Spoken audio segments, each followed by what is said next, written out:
When tapping a hole, selecting the correct drill bit size is crucial for creating strong and accurate threads. Using the wrong size can lead to weak threads that strip easily or make it difficult to turn the tap. The following information provides a simplified guide to standard drill bit sizes for common tap sizes, focusing on fractional inch drill bits that are readily available. For a number 0-80 tap, use a 1/16 inch drill bit. For a number 1-72 tap, use a 5/64 inch drill bit.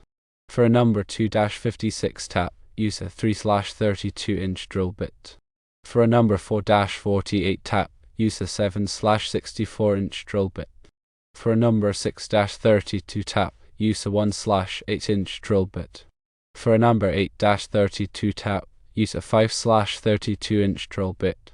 For a number 10-32 tap, use a 3/16 inch drill bit. For a number 12-24 tap, use a 7/32 inch drill bit. For a 1/4 inch -20 tap, use a 1/4 inch drill bit. For a 5/16 inch -18 tap, use a 5/16 inch drill bit. For a 3/8 inch -16 tap, use a 3/8 inch drill bit. For a 7/16 inch -14 tap, use a 7/16 inch drill bit. For a 1/2 inch -13 tap, use a 1/2 inch drill bit. For a 5/8 inch -11 tap, use a 5/8 inch drill bit.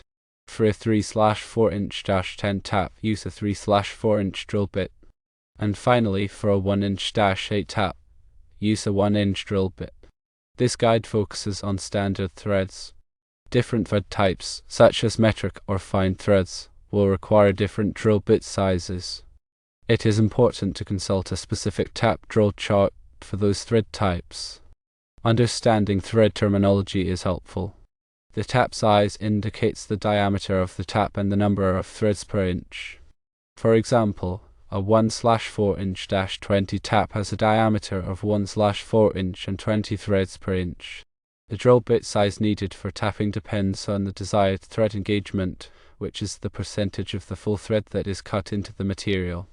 A higher percentage of thread engagement results in a stronger connection, but requires more torque to turn the tap. A lower percentage of thread engagement is easier to tap, but may result in a weaker connection. The drill bit sizes provided are generally suitable for achieving approximately 75% thread engagement, which is a common target for general-purpose applications. Considerations when choosing a drill bit for tapping: firstly, material type. The type of material being tapped will affect the optimal drill bit size. Softer materials, such as aluminum, may require a slightly larger drill bit to prevent the threads from stripping easily. Harder materials, such as steel, may require a slightly smaller drill bit to ensure sufficient thread engagement. Secondly, tap quality. High-quality taps will produce more accurate threads and may allow for a slightly smaller drill bit to be used. Lower-quality taps may require a larger drill bit to compensate for inconsistencies in the thread geometry. Thirdly, lubrication. Using a cutting fluid or lubricant when tapping will reduce friction and heat, making it easier to turn the tap and producing cleaner threads. Lubrication can also help to extend the life of the tap. Tapping techniques include selecting the right tap. There are different types of taps available for different applications. Taper taps have a gradual taper that allows them to be started easily in the hole. Plug taps have a shorter taper and are used for tapping through holes or blind holes where the threads need to be closer to the bottom of the hole. Bottoming taps have no taper and are used for tapping blind holes where the threads need to extend all the way to the bottom of the hole. Secondly, starting the tap straight. It is important to start the tap straight in the hole to ensure that the threads are aligned properly. Use a tap handle or wrench to turn the tap and apply steady pressure while keeping the tap perpendicular to the surface of the material. Thirdly, turning the tap. Turn the tap clockwise to cut the threads and back it out periodically to break the chips and prevent the tap from binding. Apply cutting fluid or lubricant to the tap to reduce friction and heat. Fourthly, checking the threads.